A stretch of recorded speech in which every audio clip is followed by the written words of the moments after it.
बिस्मिल्लाहिर्रहमानिर्रहीम। अस्सलाम वालेकुम students, my name is Abdurrahman and I am your biology teacher.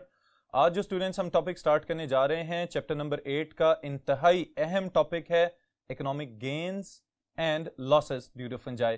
Fungi की बदौलत क्या क्या फ़ायदे हम हासिल कर रहे हैं और साथ ही साथ क्या क्या नुकसानात फंजाई हमें पहुंचा रही है। इन सारी चीज़ों को हम एक डिफरेंट वे में आज स्टडी करेंगे ताकि आप इसको लॉन्ग क्वेश्चन के लिहाज से तैयार कर सकें, शॉर्ट क्वेश्चंस भी इसके अंदर शामिल करेंगे और मल्टीपल चॉइस क्वेश्चन स्टेटमेंट्स भी साथ साथ मैं आपको बताता जाऊंगा। बहुत इंपॉर्टेंट है, इसलिए गौर से सुनिएगा और लिखते जाइएगा। जी स्टूडेंट्स, तो जैसा कि अभी मैंने बताया है हम स्टडी करने जा रहे हैं अहमियत फंजाई की। तो पहले नंबर पे हम देखते हैं इकोनॉमिक गेन्स के क्या क्या फवायद हमें हासिल हो रहे हैं इनकी वजह से। पहली चीज जो हम इसमें डिस्कस करेंगे that is about the edible fungi. Alright, मैं कोशिश करूंगा कि हम बुक के सीक्वेंस को ही फॉलो करते जाएं ताकि आपको याद करने में बाद में आसानी हो सके। अब सबसे पहली चीज है एडिबल फंजाई। एडिबल फंजाई से क्या मुराद है? वो फंजाई जिसको हम खाने के तौर पे इस्तेमाल कर सकते हैं। स्पेशली आजकल सूप वगैरह जो इस्तेमाल होते हैं चाइनीज फूड के तौर पे, उनके अंदर मशरूम्स को इस्तेमाल किया जाता है। फिर इसी तरह फास्ट फूड में पिज्जा, ये जो एक चीज हम लोग इस्तेमाल करते हैं खाते हैं, इसके ऊपर टॉपिंग्स के तौर पे बहुत ज्यादा इस्तेमाल की जाती हैं मशरूम्स। तो इस लिहाज से 200 से ज्यादा इकसाम हैं मशरूम्स की कि जो जनरली हम लोग आजकल खाना शुरू हो चुके हुए हैं। यहां पे अपने मुल्क में भी और इंटरनेशनली भी बहुत सारी जगहों पे इसको सर्व किया जाता है। ओके, फिर उसके बाद स्टूडेंट्स जो दूसरी चीज है दैट इज अबाउट मोर्शेला एस्क्यूलेंटा, जिनको हम नॉर्मली क्या कहते हैं? मोरल्स। ओके, फिर सबसे अहम बात यहां पे एक और है कि फंजाई की एक किस्म जिनको हम कहते हैं ट्रफल्स जेर जमीन पाए जाते हैं और इनको तलाश करने के लिए कुछ मगरबी ममालिक में डॉग्स वगैरह रखे जाते हैं जिनको बोलते हैं स्पेशल स्निफिंग डॉग्स। वो सूंघते हैं और फिर उसके बाद उनको पता चल जाता है कि यहां पे ये फंजाई पाई जा रही है। फिर उस जगह को खोद के वहां से इनको बाहर निकाला जाता है और फिर वो लोग इसको खा लेते हैं। All right, so it is again an edible fungus. All right students, ये था हमारा पहला हिस्सा। फिर उसके बाद ही जो दूसरी बात हम डिस्कस करने जा रहे हैं that is about mushrooms again, but they are poisonous mushrooms. Okay, अब देखें बहुत सारी मशरूम्स तो खाई जा रही हैं, लेकिन इसका मतलब यह भी नहीं है कि हम हर किस्म की मशरूम को खाना शुरू हो जाएं। ऑलराइट, स्पेशली अगर बात की जाए जैक ओ लेंटर्न। ओके, जैक ओ लेंटर्न एक मखसूस किस्म की फंगस है जिसके गिल्स को हम कहते हैं ग्लोइंग गिल्स। ओके, इसके गिल्स जो हैं वो अंधेरे में चमकते हुए नजर आते हैं। बिल्कुल इसी तरह से कि अगर कभी आपने देखा हो एक हमारे इर्द गिर्द कीड़ा पाया जाता है जुगनू, जिसको हम लोग बोलते हैं फायर फ्लाई अंग्रेजी में इसको कहते हैं।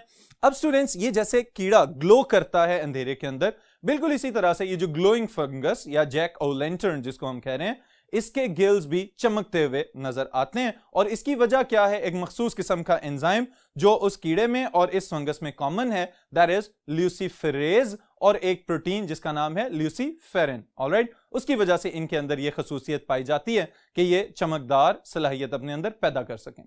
फिर उसके बाद स्टूडेंट्स जो दूसरी चीज है that is about the death angel और द डेथ कैप एमनीटा, जिसको जनरली कहा जाता है। रेड कलर की इसकी कैप्स होती हैं विद द वाइट स्पॉट्स, और अगर आपको कहीं ये घूमते फिरते हुए किसी जंगल में नजर आ जाए तो इसका मतलब ये है कि आपने एक पॉइजनस मशरूम को देख लिया है, जहरीली है। अगर इसके जो कैप वाला पोर्शन है उसको तोड़ के खा लिया जाए तो स्वीयर इन्फेक्शंस कॉज कर सकती है और sometimes that may lead to death. All right, इसी वजह से इसका नाम डेथ कैप या डेथ एंजल रख दिया गया। फिर इसके साथ स्टूडेंट्स जो नेक्स्ट चीज हम शामिल कर रहे हैं that is about the reindeer moss. Okay, अब मॉसेस आमतौर पे हम कहते हैं उन पौधों को कि जो ब्रायोफाइट्स में शामिल किए जाते हैं। ओके, नॉन वेस्कुलर प्लांट्स होते हैं, सादे पौधे होते हैं, बिल्कुल सिंपल, और उनके अंदर जाइलम और फ्लोएम जैसे वेस्कुलर टिश्यूज मौजूद नहीं होते। लेकिन ये जो टर्म हम यूज कर रहे हैं रेनडियर मॉस, ये दो अल्फाज का मजमुआ है। रेनडियर एक हिरन नुमा जानवर है और रेनडियर, ओके, तो इसके नाम से पता चल जाना चाहिए आपको कि ये हिरन की तरह का जानवर है। और सर्दियों में जब बहुत सारी जमीन की सतह को बर्फ कवर कर लेती है तो उस सूरत में स्टूडेंट्स लाइकन्स होते हैं जिनको हम ये रेनडियर मॉसेस कह रहे हैं। ये लाइकन्स ग्रो करते हैं और रेनडियर्स जो हैं, जो जानवर या और बड़े बर्फानी इलाकों में पाए जाने वाले जानवर, वो इस मॉस को खा के गुजारा करते हैं, जो कि असल में मॉस नहीं है बल्कि क्या है? लाइकन है। और लाइकन्स क्या होते हैं? They are the combination of fungi and algae. All right. फिर उसके साथ मल्टीपल चॉइस क्वेश्चंस के लिए स्टूडेंट्स आप याद रखेंगे कि किन किन रीजन्स में नॉर्मली ये मौजूद हो सकते हैं। They can be found in Arctic regions, sub Arctic regions as well as the boreal regions. Okay, तो ये है हमारा पहला पार्ट एडिबल फंजाई के साथ पॉइजनस फंजाई और उसके साथ रेनडियर मॉसेस का पॉइंट नंबर 1। ऑलराइट जी स्टूडेंट्स, नेक्स्ट पॉइंट जो हम डिस्कस कर रहे हैं that is the importance of fungi in food industry. Alright, अब फूड इंडस्ट्री के लिहाज से जब भी बात की जाए so the most important member will be yeast, खमीर स्टूडेंट्स, जिसके जरिए फर्मेंटेशन के थ्रू पैदा की जाती है ब्रेड और उसके साथ ही साथ लिकोर या वाइन जिसको कहा जाता है। क्योंकि हमारे मुल्क में तो ये टोटली हराम है, लेकिन जो बहुत सारे नॉन मुस्लिम कंट्रीज हैं वहां पे इंडस्ट्रियली इसको प्रोड्यूस किया जाता है और वाइन की प्रोडक्शन के लिए yeast is one of the significant member. Alright, फिर अगर दूसरी तरफ देखा जाए कि सिर्फ ब्रेड प्रोडक्शन नहीं बल्कि जो केक्स वगैरह पैदा किए जा रहे हैं या उसके साथ ही साथ जो बन्स वगैरह तैयार किए जाते हैं या और इस तरह के बहुत सारे products, they are also produced due to the fermenting ability of yeast. Okay, then second member जो स्टूडेंट्स यहां पे हमें नजर आ रहा है दैट इज पेनिसिलियम। अब नॉर्मली ये ख्याल किया जाता है कि पेनिसिलियम वो मेंबर है कि जिससे एंटीबायोटिक तैयार की गई, लेकिन इटसेल्फ इज अ जीनस और इसकी डिफरेंट स्पीशीज हैं जो डिफरेंट प्रोडक्ट्स बनाने में काम आ सकती हैं। तो यहां पे जिस स्पीशीज की हम बात कर रहे हैं that is important to give specific aroma, खुशबू, फ्लेवर, उसको जायका फराहम करेगी और एक मखसूस किस्म का जो टेस्ट हमें आता है पनीर में से, चीज में से, that is due to the penicillium species. Alright students, जो थर्ड मेंबर स्टूडेंट्स हम यहां पर डिस्कस करेंगे दैट इज एस्परजिलस। ओके, और एस्परजिलस की इंपॉर्टेंस है to produce soya sauce, soya paste from soybeans. Alright, again यहां पे भी फर्मेंटेशन का प्रोसेस किया जाता है और जब सोयाबीन्स की फर्मेंटेशन की जाती है इन मेंबर्स के थ्रू, एस्परजिलस स्पीशीज के थ्रू, तो क्या किया जाएगा, सोया सॉस, एक ब्लैक कलर की सॉस प्रोड्यूस की जाती है जो कि नॉर्मली अगेन फास्ट फूड्स वगैरह के साथ खाने में इस्तेमाल होती है। ओके स्टूडेंट्स, फिर जो लास्ट पॉइंट यहां पे मल्टीपल चॉइस क्वेश्चंस के लिए बहुत ज्यादा अहम है that is the production of citric acid through different species of Aspergillus. Alright, so Aspergillus species के जरिए सिट्रिक एसिड को भी पैदा किया जा सकता है। Now under the third big heading जो हम शामिल कर रहे हैं that is the medicinal importance of fungi, कि फंजाई के जरिए अद्वियात किस तरह से बनाई जाती हैं और कौन कौन से मेंबर्स हैं जिनमें से डिफरेंट दवाइयां हासिल की जा सकती हैं। So number 1 is again Penicillium notatum. Penicillium notatum से दुनिया की पहली एंटीबायोटिक तैयार की गई जिसका नाम है पेनिसिलिन। ऑलराइट स्टूडेंट्स, और डिस्कवर किसने की थी, अलेक्जेंडर फ्लेमिंग ने। सो मल्टीपल चॉइस क्वेश्चन के लिए अहम है ये वाली बात, याद रखिएगा इसको। The first ever discovered antibiotic was prepared from Penicillium notatum and it was discovered by Alexander Fleming. Alright students, next is lovastatin. Alright, lovastatin lowers the blood cholesterol level in human body. Okay students, अब यहां पे एक बड़ी अहम बात आती है कि ये जो हमें प्रोडक्ट, जो ड्रग, ये जो दवाई हमें हासिल हो रही है फंगस से, ये क्या फायदा पहुंचाती है। तो हम ये कह सकते हैं कि ह्यूमन बॉडी के अंदर बैड लिपिड्स को खत्म करती है और गुड लिपिड्स की मिकदार में इजाफा कर देती है। ये बुनियादी तौर पे इस दवाई का, लोवास्टैटिन का काम है। Okay, then next is cyclosporin. अब साइक्लोस्पोरिन स्टूडेंट्स बहुत ज्यादा अहम है, खास तौर पे जब से ये ट्रांसप्लांट किए जाते हैं different organs in human body, कि अगर स्पेशली किडनी ट्रांसप्लांट की अगर हम बात करें तो उस सूरत में एक इन्फेक्शन देखा गया है जिसको कहते हैं टिश्यू रिजेक्शन। ओके, कि किडनी ट्रांसप्लांट किया गया और उसके बावजूद जो रिसिपिएंट है जिसको ये किडनी लगाया जा रहा है उसकी बॉडी ने उस किडनी को कबूल ही नहीं किया, तो उस सूरत में इन्फेक्शन हो जाता है, इम्यून सिस्टम जो है वो ओवर रिएक्ट कर जाता है और उस ऑर्गन को खराब कर देता है ताकि वो प्रॉपरली काम ना कर सके। तो इस प्रोसेस को हम कहते हैं टिश्यू रिजेक्शन। अब यहां पे साइक्लोस्पोरिन काम करती है एज एन इम्यूनोसुप्रेसेंट। अब इसका क्या काम है कि व्हाइट ब्लड सेल्स को और एंटीबॉडीज को अपने नॉर्मल एक्शन से या बहुत ज्यादा हाइपर एक्शन से रोक देना और उसको थोड़ी देर के लिए सुप्रेस कर देना इम्यूनिटी को, ताकि वो ऑर्गन प्रॉपर्ली वहां पे इंप्लांट हो और उसके बाद अपना नॉर्मल काम करना शुरू कर दे। Okay students, so this is about cyclosporin. Next अगर हम देखें तो एक बहुत अहम चीज आ रही है that is ergotine. Okay, it is again a fungal product और इसका क्या काम है, एक खास किस्म का सर दर्द जो हमारे इर्द गिर्द कुछ लोगों में भी अपीयर हो सकता है, that is known as migraine, आधे सर का दर्द जिसको हम कहते हैं, उसके इलाज के लिए यह दवाई बहुत ज्यादा अहम है। और इसका क्या काम है कि ब्लड वेजल्स को कंस्ट्रिक्ट कर देना और उसके जो सिम्टम्स हैं आधे सर के दर्द के, उन सिम्टम्स को, उन अलामात को जाहिर होने से रोक देना। ऑलराइट, तो ये इस लिहाज से इसकी फिजियोलॉजी को कंट्रोल कर देती है। Then is students the last fungus, और we can say the last fungal product, that is griseofulvin. अब देखें, griseofulvin itself, it is obtained from what, fungi, and it inhibits the growth of different fungi at the same time. खुद भी fungal product है और साथ ही साथ दूसरी फंजाई को ग्रो करने से रोकेगी, तो हम इसको कह सकते हैं griseofulvin is an anti fungal medicine. Alright students, so this is about the medicinal importance of fungi. उसके बाद जो हम नेक्स्ट पॉइंट डिस्कस करेंगे, that is about the natural dyes that have been produced from different types of lichens. Okay, बड़े जबरदस्त किस्म के खूबसूरत कलर्स होते हैं जो लाइकेंस के अंदर हमें नजर आते हैं, और वहीं से ऑर्गेनिक डाइज बनाई जाती हैं जिनको इस्तेमाल किया जाता है फिर डिफरेंट वूल्स को कलर देने के लिए, या डिफरेंट जो हमारी टेक्सटाइल इंडस्ट्रीज हैं उनके अंदर जो फैब्रिक्स हैं, जो धागे इस्तेमाल हो रहे हैं, उनको भी रंग चढ़ाया जा सकता है लाइकेंस के कलर्स को इस्तेमाल करते हुए। Alright students, then is the last important point about economic gains of fungi.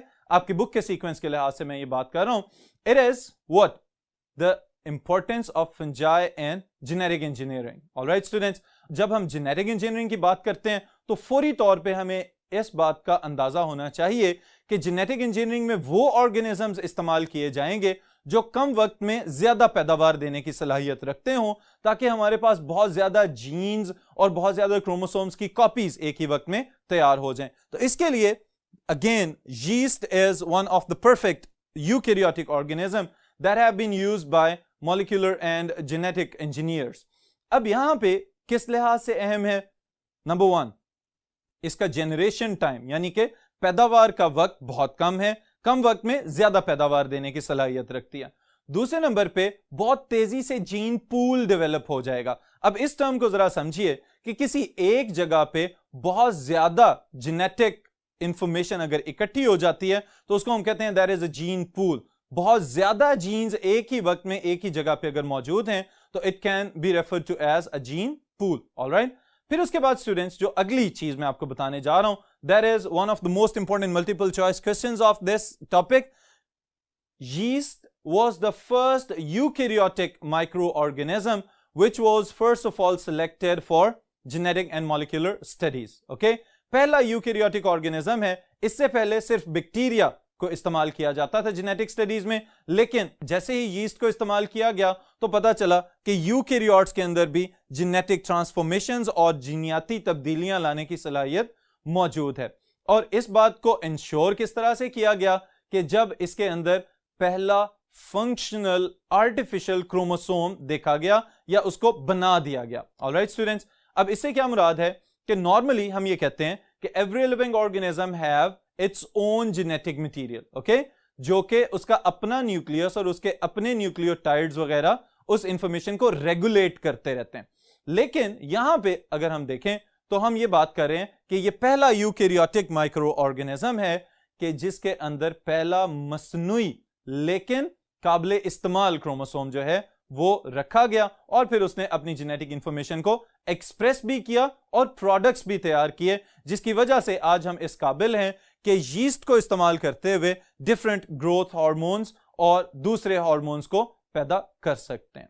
Alright students, next part जो हम डिस्कस करने जा रहे हैं that is economic losses due to fungi, कि फंजाई की वजह से क्या क्या नुकसानात होते हैं। और नुकसानात में जब भी हम एनिमल्स या प्लांट्स की बात करें तो सबसे ज्यादा नुकसानदेह चीज क्या है, the diseases that are caused by different bacteria, fungi and viruses. Alright, क्योंकि इसी सूरत में सबसे ज्यादा कमर्शियली नुकसानात भी होते हैं। तो सबसे पहले हम यहां पे बात कर रहे हैं about the different types of diseases that are caused by fungi to different plants. अब यहां पे स्टूडेंट्स एक बात मैं आपको रिमाइंड करवाना चाहूंगा, और वो क्या है कि different types of fungi they are better decomposers than bacteria. Alright, ये मैंने आपको पहले भी बताया हुआ है काफी मर्तबा, और यहां पे मैंने आपको अभी दोबारा से रिवाइज करवा दिया। अब यहां पे जो बीमारियों की हम बात कर रहे हैं उसकी बुनियादी वजह भी यही है कि फंजाई के पास कुछ इस तरह के एंजाइम्स मौजूद हैं जो कि लिग्निन को और क्यूटिन को और सेलुलोज को, जो कि सेल वॉल्स के कंपोनेंट्स हैं इन द प्लांट्स, इवन के वो दरख्त जो देखने में बहुत ज्यादा मजबूत और ताकतवर नजर आते हैं, उनकी लकड़ी को भी आराम से ये डिकम्पोज कर सकती हैं डिफरेंट फंजाई। तो इस लिहाज से these are very harmful for plants as well. और अगर पौधों के लिए नुकसानदेह हैं तो इनडायरेक्टली हम अगर ये देखें कि plants are the producers of environment, तो वो खुराक के लिए, ऑक्सीजन के लिए जिम्मेदार हैं। तो अगर पौधे नुकसान में जाएंगे तो इनडायरेक्टली नुकसान हम तक भी पहुंचेगा। ऑलराइट, अब देखें जो बात हम यहां पे डिस्कस करने जा रहे हैं, that is about different diseases that are caused by fungi. जो पहली चीज स्टूडेंट्स यहां पे हम डिस्कस करेंगे, that is about the disastrous diseases, the rust, the smut and the mildews. ये कौन कौन सी बीमारियां हैं? रस्ट हमने देखा हुआ है, ब्रिक रेड कलर के स्पोर्स अगर आ जाएं due to what was the name of the member, that was Puccinia graminis. Alright, फिर उसके बाद दूसरे नंबर पे जो स्मट की हम बात कर रहे हैं, अगर हम कहें कि स्मट, तो ये कौन सी फंगस थी? That was Ustilago tritici. Okay, और फिर मिल्ड्यूज, अगर आपने अपने इर्द गिर्द देखा हो, बाज़ औक़ात फल जब पैदा होने वाले होते हैं तो उन पौधों के फूलों के ऊपर सफेद रंग का एक पाउडर नजर आना शुरू हो जाता है। ऑलराइट, जो बाद में जालेदार धागों के घेरे में आ जाता है। तो इस कंडीशन को हम कहते हैं कि ये किसी ना किसी फंगस का अटैक हो चुका हुआ है और पाउडरी अपीयरेंस है, तो that's why it is known as powdery mildew. Normally ये कहां कहां पे हमें नजर आता है स्टूडेंट्स? ग्रेप्स वगैरह के ऊपर, रोजेस के ऊपर, और उसके साथ ही साथ गंदम के ऊपर जब बीज बनने जा रहे होते हैं उस वक्त भी इनका अटैक हो सकता है। ऑलराइट, फिर उसके बाद दूसरे नंबर पे अगर हम देखें तो डिफरेंट टाइप्स की डिजीजेस में एक और चीज हम शामिल करते हैं, that is known as ergot of rye. Okay, फिर इसी तरह red rot of sugar cane, जिसको हम कहते हैं, गन्ने के अंदर आपने देखा होगा बाज़ का तो एक रेड कलर की लाइन अपीयर होना शुरू हो जाती है। तो वो जो लाइन अपीयर हो रही है वो वायरल इंफेक्शंस वगैरह भी हो सकते हैं, लेकिन fungi can also cause that type of disease. Alright students, फिर इसी तरह पोटैटो विल्ट, इसके लिहाज से आपने चैप्टर नंबर 7 का लास्ट टॉपिक अगर आपको याद हो तो वहां पे आपने एक चीज पढ़ी हुई है कि बहुत ज्यादा आलूओं की फसल तबाह बर्बाद हो गई due to a fungal parasite, जिसकी वजह से आयरिश पोटैटो फेमीन को आज तक दुनिया याद रखे हुए है कि आयरलैंड में आलूओं की कहत साली हो गई, आलू मुरझाना शुरू हो जाते हैं और गल जाते हैं जमीन के अंदर। इसी तरह कपास जब ग्रो कर रही होती है तो उसके पौधों की जो जड़ें हैं वो भी बाज़-औक़ात गल जाती हैं। उस बीमारी को हम कहते हैं cotton root rot. Okay, cotton, हम यहां पे पौधे की बात कर रहे हैं, खाली रुई की बात नहीं हो रही। उसकी जड़ों का गल जाना, that disease is also due to the fungi, और उसका नाम हमने रख दिया कॉटन रूट रॉट। फिर उसके बाद स्टूडेंट्स एप्पल स्कैब, अगर सेब एक जगह पे इकट्ठे रख दिए जाएं तो बाज़-औक़ात उनके ऊपर हमें निशान नजर आना शुरू हो जाते हैं ब्लैक कलर के, और वो गलना शुरू हो जाते हैं या नरम हो जाते हैं, that is known as apple scab. फिर उसके साथ ही साथ brown rot of peaches, plums, apricots and cherries, ये भी कुछ बीमारियां हैं जो फंजाई कॉज कर रही है। ऑलराइट स्टूडेंट्स, मुख्तलिफ फलों को नुकसान पहुंचाती है और इस वजह से हर साल 15 से 50% जो फ्रूट हैं वो ऑल ओवर द वर्ल्ड जो है वो खसारे में चला जाता है और उसे कोई फायदा हासिल नहीं किया जा सकता। जी स्टूडेंट्स, अब जो हम बात डिस्कस करने जा रहे हैं that is about the diseases that are caused in humans and different animals by fungi. Okay, वो बीमारियां जो फंजाई इंसानों में और दूसरे जानवरों में फैला रही है। सबसे पहले नंबर पे सबसे ज्यादा अहम बात हम यहां पे करेंगे, सफाई निस्फ ईमान है। अगर इस चीज को अपना लिया जाए तो बहुत सारी बीमारियों से वैसे ही छुटकारा पाया जा सकता है। लेकिन स्टूडेंट्स, यहां पे जो पहली बीमारी जिसकी हम बात कर रहे हैं that is about the ringworm and athletes foot. कि नॉर्मली फंजाई की ग्रोथ के लिए सबसे ज्यादा अच्छी जगह कौन सी होती है? जो मॉइस्ट हो और वार्म हो। ओके, अब इस लिहाज से सबसे ज्यादा इफेक्ट हम खुद भी हो सकते हैं इन अ सेंस कि अगर सोचा जाए कि ह्यूमन बॉडी के ऊपर स्वेटिंग हो तो बॉडी का टेम्परेचर तो वैसे ही 37 डिग्री सेल्सियस रहता है, और अगर उसके साथ ही साथ पसीना आया हुआ है और साथ ही साथ बॉडी जो है उसका अपना टेम्परेचर भी उसके साथ ऐड कर लिया जाए तो these are the favourable conditions for the growth of fungi. लेकिन अगर सफाई का ख्याल ना रखा जाए तो स्किन के ऊपर गोल गोल निशान बने हुए नजर आ सकते हैं। These are the symptoms of ringworm. Okay, फिर इसी तरह से जो दूसरी बीमारी जिसकी बात कर रहे हैं that is athletes foot. Okay, उसके नाम से ही अंदाजा हो जाना चाहिए कि जो खिलाड़ी हैं वो सारा दिन बंद किस्म के जूते पहन के रखते हैं और उनकी उंगलियों के दरमियान जो सॉफ्ट स्किन है वहां पे बहुत ज्यादा पसीना आ जाने की वजह से बाज़ औक़ात अगर फंजाई वहां पे अपना इंफेक्शन कॉज कर दे तो वो स्किन गलना शुरू हो जाती है और जख्म कॉज कर देती है। That is known as athlete's foot. और चूंकि एथलीट्स में ये बीमारी सबसे ज्यादा देखने में आती है तो इस वजह से इसका नाम उसी मुनासबत से ये रख दिया गया है। ऑलराइट स्टूडेंट्स, फिर इसके बाद जो दूसरी डिजीज जिसकी हम बात कर रहे हैं that is again another important fungal infection that is known as candidiasis और कैंडिडोसिस। अब स्टूडेंट्स इसका जो बुनियादी तौर पे हम ये कह सकते हैं कि अलामात हैं उसमें शामिल की गई हैं दो टर्म्स आपकी बुक में भी मेंशन की हुई हैं, ओरल और वजाइनल थ्रश। ओके, इस सूरत में क्या होता है कि फंजाई की ग्रोथ की वजह से अगर हम मुंह की बात कर रहे हैं तो ये ओरल थ्रश की बात हो रही है। ऑलराइट, इसमें क्या होता है स्टूडेंट, चूंकि हमारी टंग और हमारी चीक्स के इनर साइड पे सॉफ्ट टिश्यूज मौजूद हैं तो वहां पे व्हाइट कलर के पैचेस नजर आना शुरू हो जाते हैं और बहुत ज्यादा स्टिकी सिक्रीशंस रिलीज होना शुरू हो जाती हैं, उसको हम कहते हैं ओरल थ्रश। ऑलराइट, फिर जो दूसरी टर्म मेंशन की गई है that is the same case with female reproductive structures. जो विजाइनल थ्रश है उसमें भी यही होगा कि बहुत ज्यादा सिक्रीशंस रिलीज होंगी और जो स्किन है वो डैमेज होना स्टार्ट हो जाएगी। Alright, that condition is again due to the fungal infection और इसका नाम है कैंडिडियासिस और candidosis that is caused by candida albicans. Alright, ये भी याद रखिएगा, मल्टीपल चॉइस क्वेश्चन में पूछा जा सकता है कि what is the causative agent of candidosis, तो आपको इस फंगस का नाम याद होना चाहिए। ऑलराइट स्टूडेंट्स, फिर उसके बाद जो आपकी बुक में एक और इंफेक्शन का जिक्र किया गया है that is histoplasmosis. Okay, histoplasmosis is again a fungal infection और ये फंजाई कहां पे पाई जाती है, हमारे इर्द गिर्द स्टूडेंट्स बाज़ औक़ात कुछ एरियाज ऐसे हैं जहां पे आबादियों के अंदर ही मुर्गियों को एक जगह से दूसरी जगह ट्रांसपोर्ट किया जाता है ओपन वैन्स के अंदर या पिकअप्स के अंदर। अब वहां पे एक नुकसानदेह बात यह है कि ये फंगस बर्ड्स फीसेस के ऊपर जो ये बीटें वगैरह होती हैं उसके ऊपर इस फंगस के स्पोर्स बहुत तेजी से ग्रो करते हैं और अगर हवा के साथ कोई इंसान इसको इनहेल कर ले तो ये फौरी तौर पे फेफड़ों तक, लंग्स तक ट्रेवल करके चली जाएगी और खुदा ना खास्ता अगर इस फंगस को ये मौका मिल जाए कि ये लंग्स के सॉफ्ट टिश्यू में से ब्लड स्ट्रीम में चली जाए तो it may lead to death of its victim. Alright, फिर उस इंसान की मौत भी वाक़या हो सकती है। Okay, next is aspergillosis. अगर एस्परजिलोसिस की बात करें तो it is again a fungal infection, लेकिन इस फंगल इन्फेक्शन का सबसे ज्यादा शिकार कौन होते हैं, वो लोग जिनका इम्यून सिस्टम पहले ही बहुत ज्यादा कमजोर हो चुका हुआ है और नॉर्मल इंसानों की तरह काम नहीं कर रहा। मिसाल के तौर पे वो लोग जिनमें एड्स का इन्फेक्शन फैल चुका हुआ है, उनके वाइट ब्लड सेल्स की काउंट पहले ही कम है, उनका इम्यून सिस्टम पहले ही तबाह हो चुका हुआ है, तो उनमें यह फंगस अपना इन्फेक्शन बड़ी तेजी से और बड़ी कामयाबी से फैला सकती है और इस बीमारी का नाम है aspergillosis. Alright students, then it is one of the most important short questions of this topic. It is about mycotoxins or aflatoxins. All right students, कुछ फंजाई की स्पेशली एस्परजिलस का यहाँ पे जिक्र किया जा रहा है, इनकी कुछ स्पीशीज ऐसी हैं जो कि इस तरह के केमिकल्स रिलीज करते हैं दैट कैन बी कार्सिनोजेनिक, यानी कि कैंसर भी कॉज कर सकते हैं और कैंसर कॉजिंग एलिमेंट्स को हम कहते हैं कार्सिनोजेनिक एलिमेंट्स।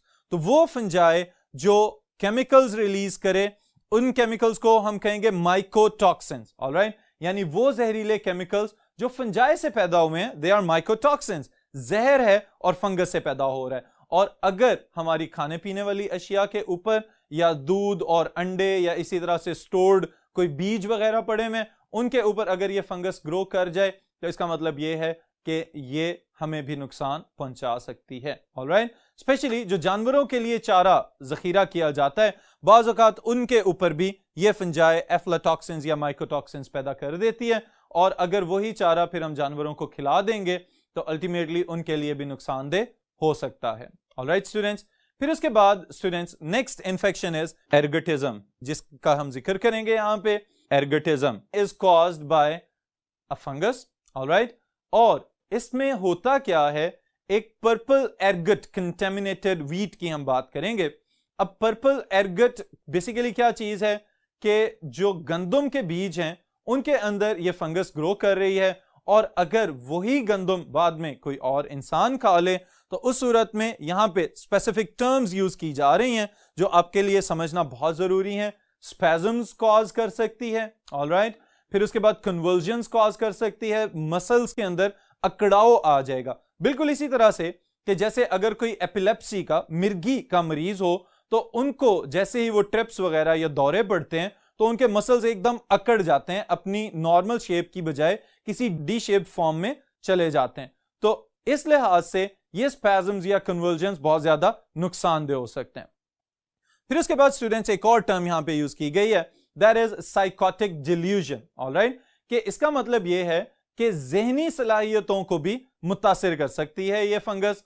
और फिर उसके बाद अगली चीज जो है that is very destructive, that is known as gangrene, alright. ये भी हो सकता है कि ब्लड का फ्लो ऑब्स्ट्रक्ट कर दिया जाए, उसमें रुकावट डाल दी जाए और अगले टिश्यूज जो हैं वो नेक्रोटिक सेल डेथ की तरफ चले जाएं, यानी कि सेल्स जो हैं और टिश्यूज जो हैं उनकी डेथ होना शुरू हो जाए और वो टिश्यूज गलना शुरू हो जाएं। और बाज़ औक़ात ऐसी भी स्टेज आ जाती है कि उन ऑर्गन्स को या उन टिश्यूज को सर्जिकली काट के और बॉडी से अलहदा करना पड़ सकता है, ऑलराइट। सो इस कदर ये नुकसानदेह हो सकते हैं फंगल इन्फेक्शंस। फिर इसके बाद स्टूडेंट्स जो लास्ट चीज हम इस सेशन में डिस्कस करेंगे that is about the saprobic fungi, वो फंजाई जिनको हम नॉर्मली डीकंपोजर्स कहते हैं और हम कहते हैं कि ये न्यूट्रिएंट्स को रिसाइकल कर रहे हैं हमारे एनवायरनमेंट के अंदर। लेकिन साथ ही साथ जो यहां पे नुकसानदेह पहलू है वो ये है कि जो ब्रैकेट फंजाई वगैरह या इसी तरह के दूसरे मेंबर्स हैं किंगडम फंजाई के, ये क्या करते हैं, खड़े हुए दरख्तों को जो कि अभी जिंदा हैं और नॉर्मल लिविंग एक्टिविटीज परफॉर्म कर रहे हैं, उनके अंदर हॉस्टोरिया को पेनिट्रेट करते हैं और उनके जरिए खुराक खाना शुरू हो जाते हैं और लकड़ी को नुकसान पहुंचाते हैं। फिर इसी तरह से यही नहीं कि सिर्फ जिंदा दरख्तों या पौधों को, बल्कि साथ ही साथ वो इमारती लकड़ी जो इंसानों ने किसी ना किसी काम के लिए स्टोर की होती है, उसके ऊपर भी इस फंगस का अटैक हो सकता है, ऑलराइट। फिर इसके बाद स्टूडेंट्स एक और फंगस का यहां पे जिक्र किया गया है, दैट इज रोडोटोरियोला, जो कि ना सिर्फ बाकी चीजों पे बल्कि घर के अंदर मौजूद पर्दे वगैरह जो लगे हुए हैं, शॉवर कर्टन्स का जिक्र किया गया है आपकी बुक में, उनके ऊपर भी ये फंगस ग्रो कर सकती है और उनको भी डिस्ट्रॉय कर सकती है, ऑलराइट। सो इस लिहाज से students beware of every place where there is fungus, alright. सफाई सुथराई का जितना ज्यादा ख्याल रखा जाए, हम अपने आप को साफ रखें, अपने इर्द गिर्द को साफ रखें, तो इन सारे डैमेजिंग इफेक्ट से खुद भी बच सकते हैं और दूसरों को भी बचा सकते हैं। सो this is all for today's session. Next session इंशाल्लाह ताला